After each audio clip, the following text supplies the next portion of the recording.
He separates. He's to the 20, to the 10, to the 5. Touchdown, Florida State.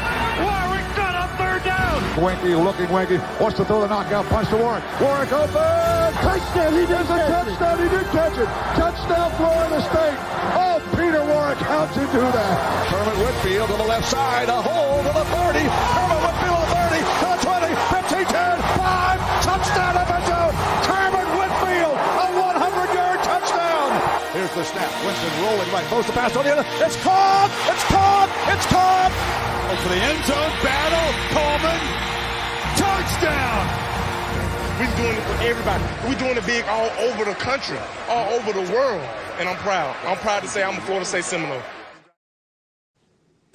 What's up, Vince? 12-0, my brother. Is up, my friend?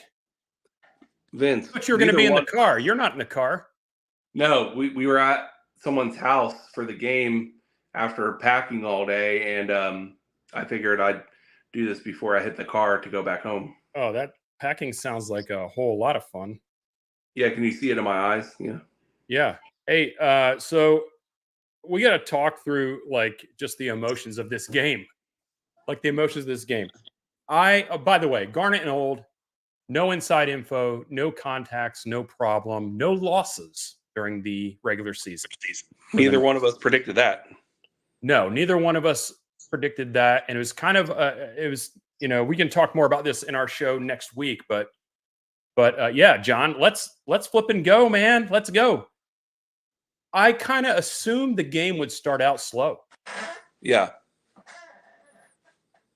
I mean, and just because there was no reason to think otherwise. We were starting slow with Jordan at the helm.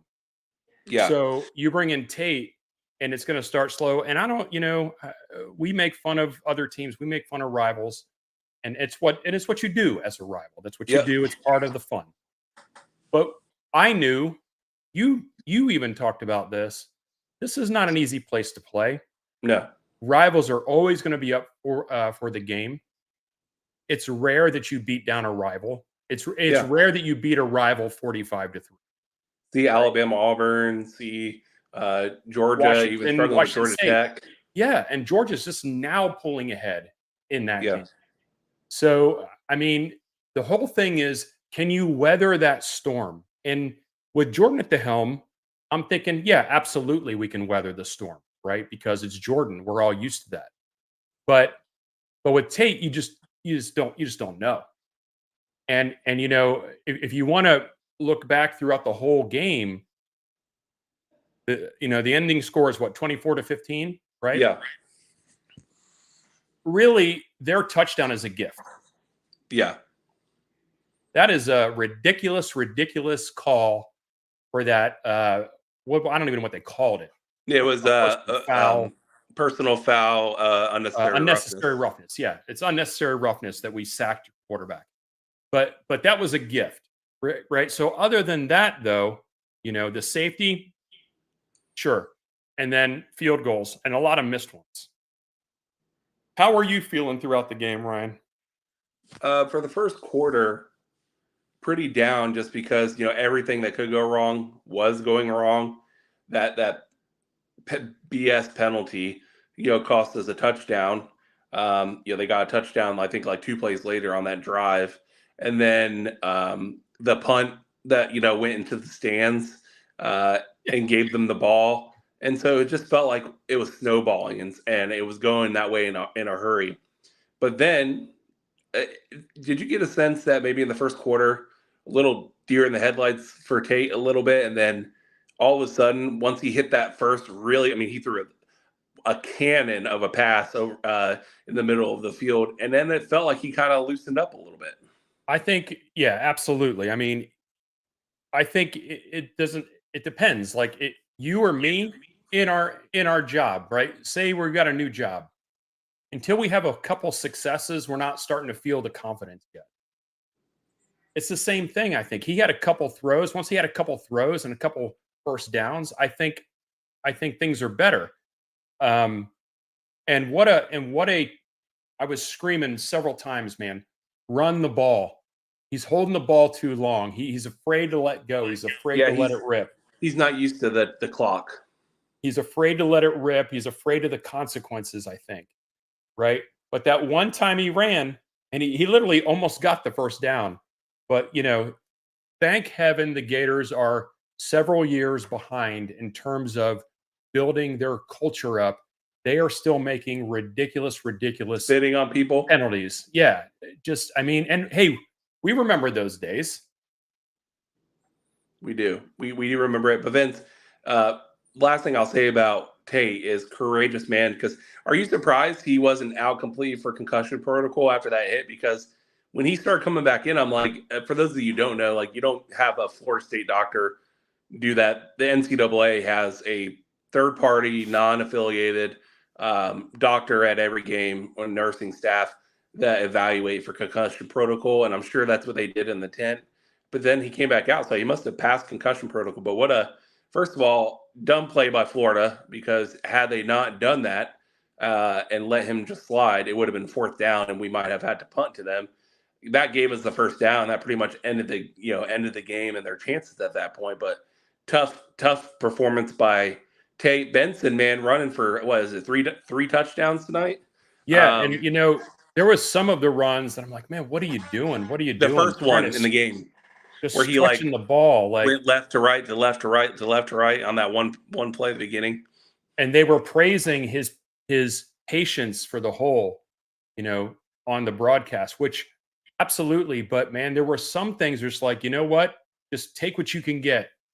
Just take what you can get, because there was a couple times there where he went backward and nitpicking, right? I'll take the win. I'll take a 1-point win. I'll take a 9-point win. I'll take a win.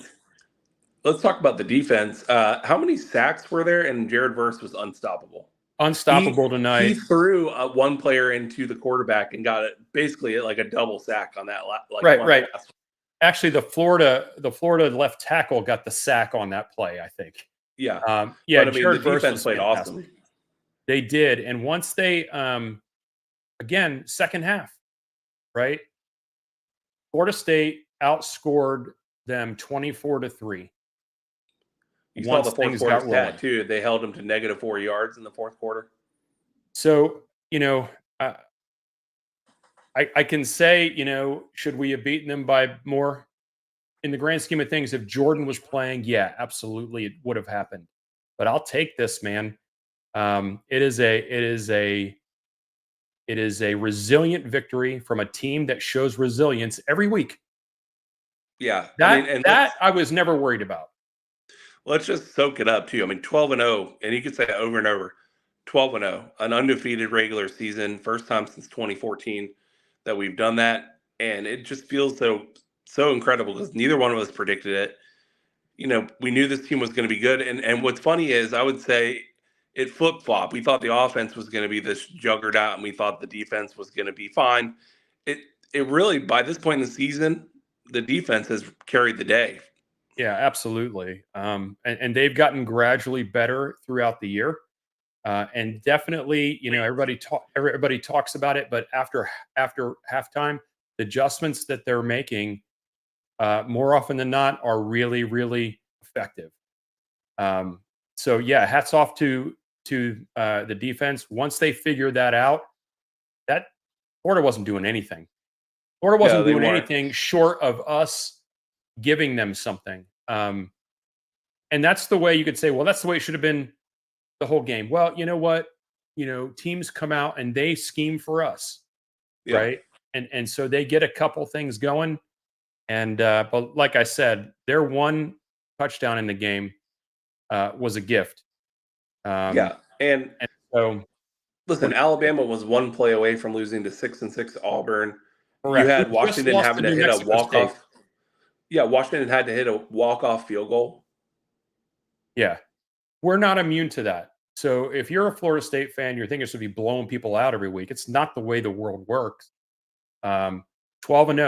You already said it. There have been Florida State teams that were way more talented than this team that didn't go 12-0.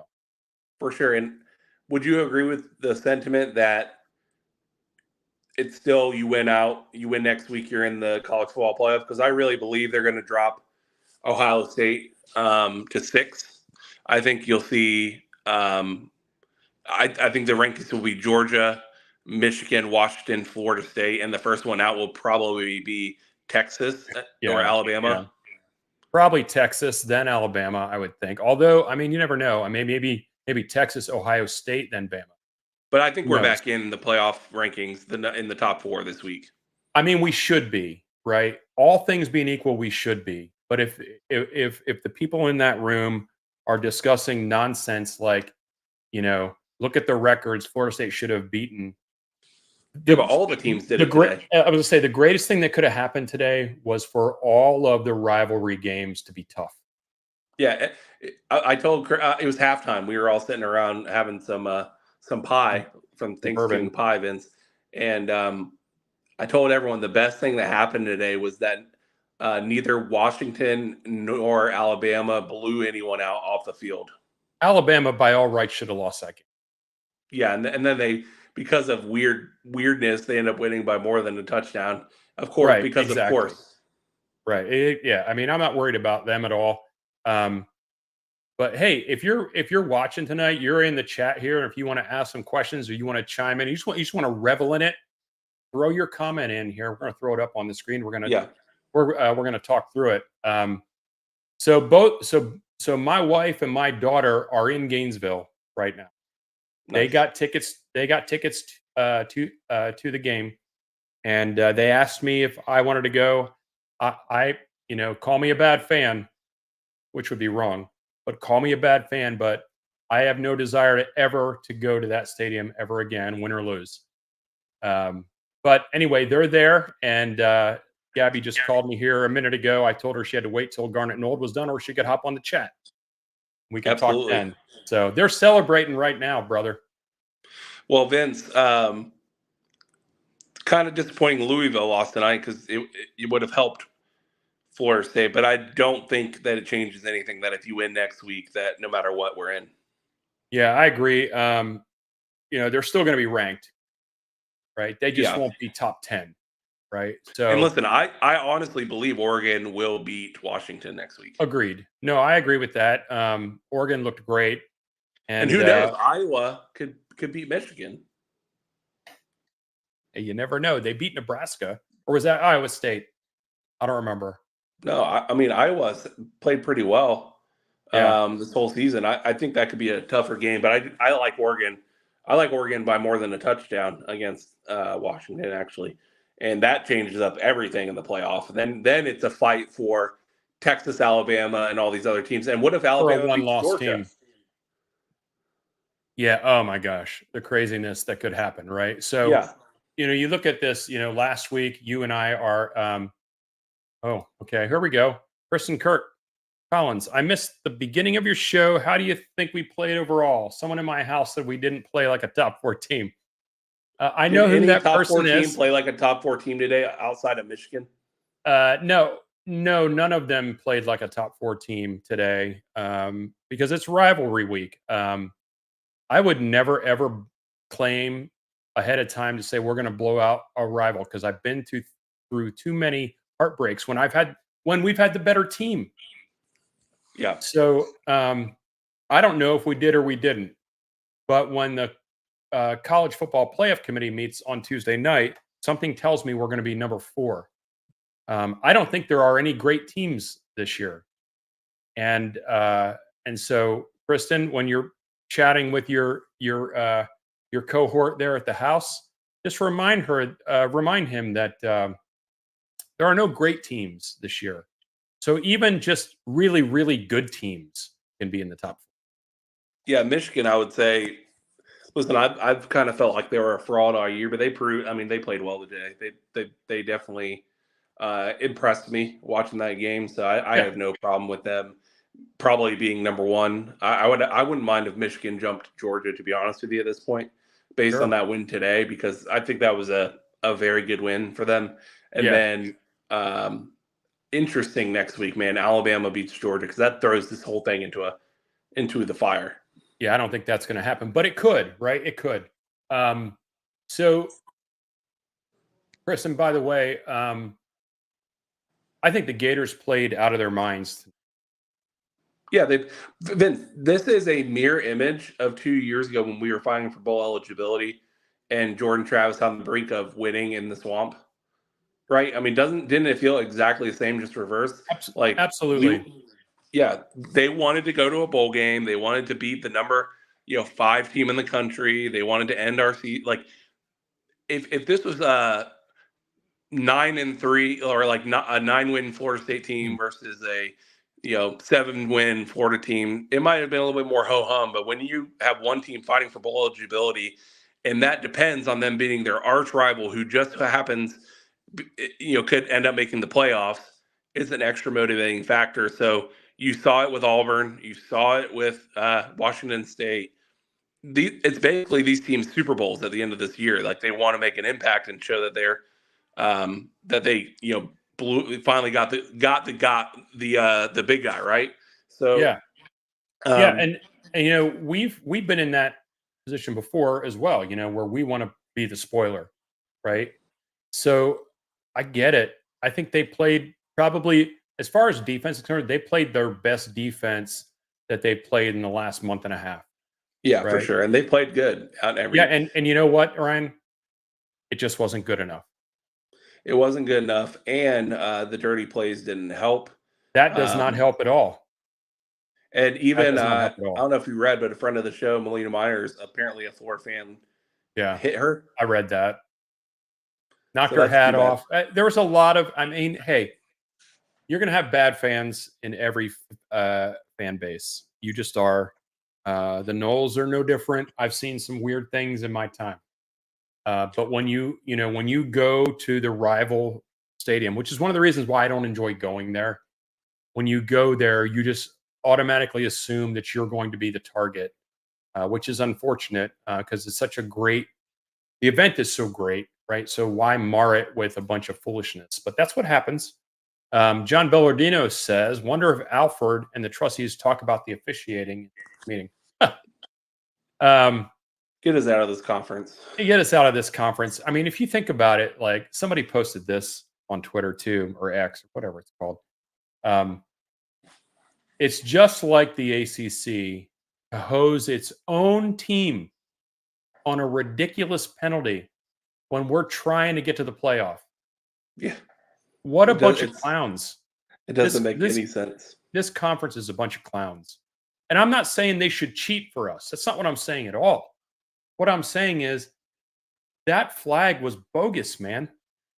It was just ridiculously bad. Yeah, it was. In fact, the Clemson sack was more aggressive than this one. Agreed. Kalen DeLoach got a pick at the end of the game. Yeah, it's funny. I called it. I was sitting next to.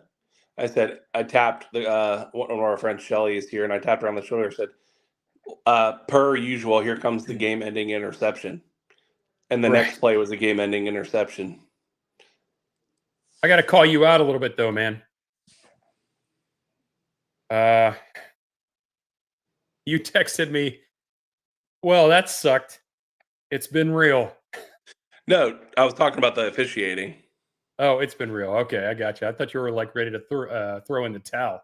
No, I was in the dumps because that play was so bullshit, and then they scored immediately following it. And I honestly, I was telling everyone here, I was like, the fix is in. Yeah, I mean, I got to, I'm in full disclosure. The first quarter had me pretty riled up. And I'm here by myself. Like, there's nobody here. I was going to say, you've been riled up during a Florida State rivalry game. I can't imagine that. My girls are gone, right? So it's just me and the dog. And my dog in his old age has become like my therapy dog, right? He knows when I'm anxious and tense and whatever. And he'll come up right next to me and put his nose right on my lap. Yeah. To give me some chance to calm down. Most of the things I was saying throughout this game were things like, throw the ball away. Just throw it away. Or take off and run. Or take run. Off and run. Yeah. Or run. I think those two things changed the complexion of the first half of this game. He's holding the ball a little too long for fear of making a mistake. Don't be afraid of making a mistake. And how about Brock Glenn coming into the game? And then letting giving him him pass first play. letting him throw on the very first play. Love And it. then the next play was a run. Hey, we didn't even talk about Norvell going for the fake punt in the first half. What a beautiful call. Had it not been a second earlier, punt Ruski. And then also, interesting when we talked to our good friend to see if the math was mathing on we go for it on fourth down. Now, I agreed with this, go for it on fourth down, but then when you're on the 3, you kick the field goal. Now, I think it comes down to, and I think kicking the field goal was the right thing to do. Especially the way the defense was playing. Well, you're talking about a long field goal that has a high likelihood of potentially missing, and then essentially an extra point distance for the other, once you get closer. Right, so that makes right. sense. But I think Norvell was fairly aggressive tonight in his play calling. He let Tate sling it, especially from the second quarter on. I thought Keon had some big catches. Johnny Wilson had some big misses and drops, but he also had a couple. Yeah, he had some big catches though, man. Yeah, and then Trey Benson, for all the people who are talking like, we keep handing it off to him. I don't understand. Well, he got every touchdown tonight. So yeah, showed up big tonight. Kirk says Trey Benson showed up big tonight, and he also says 95 yards rushing and 3 TDs. That's right. And he's like, 2-3 yards, and then one will pop. That's the way he runs. And and the offensive line did just enough to get him those creases to be able to make that go, man. I mean, the call on the I knew once we weathered the storm that we would get things going. I said that internally in my head. We just got to weather the storm. We just got to weather the storm, and we got to calm down. And once that happens, Vince, is there anything better than the game bringing us to an undefeated season ends the Gators season completely? No, I mean, it's always nice to beat a rival regardless, right? I mean, and our rivals would say that when they beat us, right? It's no different. It's always nice to beat a rival, but it's always it's better to beat a rival to keep them from, making a bowl, which keeps them from having extra practices, right? And it also helps in the recruiting front. So, Florida State is just the king of the state right now. We've been on the other end of this, but right now Florida State is running things around here, and hopefully that continues. Jan Hulk is asking me specifically, why won't you go to Gainesville again? Well, I think my camera's frozen. There it goes. I had some bad experiences in the swamp in my time, and especially for rivalry games, it's way too, again, Garnet Nole is a fan. I'm a fan, like diehard fan. Ryan's a diehard fan. We live and die by this. And to be at a rival game at their stadium is a little tough. A little tough for me, yes, because of the spitters. Because people are spitting all the time and they're throwing shoes, man. Yeah. And it gets really, really bad. I mean, I could tell you stories. If you want to go back and listen to the early days of Garnet and Nole, year 1, you can hear some of the stories Ryan and I told about my time as a chief going to rival stadiums and the things that happened to us as band members. It's not nice stuff. You mean like this? That's what I'm saying. And that if that happened tonight, that's what I'm talking about. That's what I'm talking about. The bands are there to support the team. They're not doing anything wrong. They're not causing problems. They're just there because they're supposed to be there. And you got people throwing beers at the Chiefs. It's ridiculous. Yeah. I'll tell you what, the war chant showed up big tonight on TV. A lot of Florida State fans bringing the action. Last but not least thing, I guess, to wrap it up in a nice bow, Vince. ACC championship game next weekend. Remember, I feel like if we win the ACC championship and we make the college football playoff, Vince I think we should do a live stream during the final selection committee show. What do you think? Yeah, I think that's probably a good idea. Yeah, for sure. And we've been wanting to do some extra shows. That's the perfect time to do it, right? It'll be very exciting. Going back to what you said about the Chiefs, kudos to Florida, right? For having a block of seats for the Chiefs to sit in, just like Florida State does for other schools, right? Yeah. That's the right thing to do for those kids. The war chant was flipping loud, and it was like it was supposed to be. And I heard the war chant early and often over the broadcasters. That's what's supposed to happen. Yeah, send the Chiefs all the damn time, just like North Alabama did, sending it to Joe Campbell last week. If North Alabama can do it, so should we. Vince, any closing thoughts? I know we'll do a full show this week, coming into a normal week, not a holiday week. Final thoughts, Vince? No, my final thoughts are I knew this game was going to be tough. I didn't expect the complete train wreck of the first quarter that we had.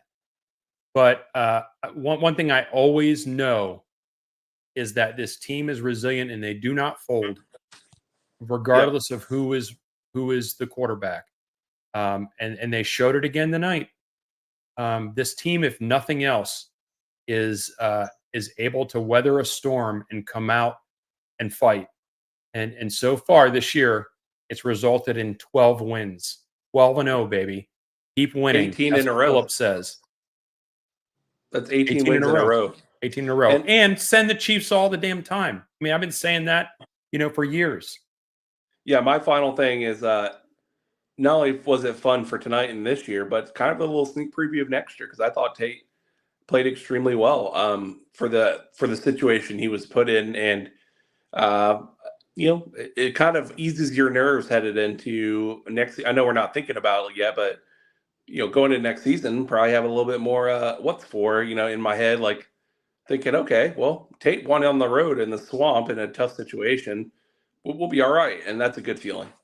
What can be harder than that, right? Yeah. What can be harder than that? They've got another week to work out the kinks, and the environment in Charlotte is going to be, at least at the least 50-50. Yeah. Well, Vince, it was a fantastic night. I got to drive home, but thanks for creating the show. We'll talk more in the Garden Old show this coming week on Thursday at 7:00. Hopefully we are back in the playoff rankings, I think, because now it becomes important, right? I mean, now the jockeying is officially important for this coming week, headed into Championship Saturday. Vince, again, send the Chiefs all the damn time, but great win, 12-0, undefeated, perfect season. No inside info, no contacts, no problem. Cheers, everybody. Go Noles. Thank you, Chiefs. Thank you to all the Noles that went to the stadium. I will never go back. I love you guys. Go Noles.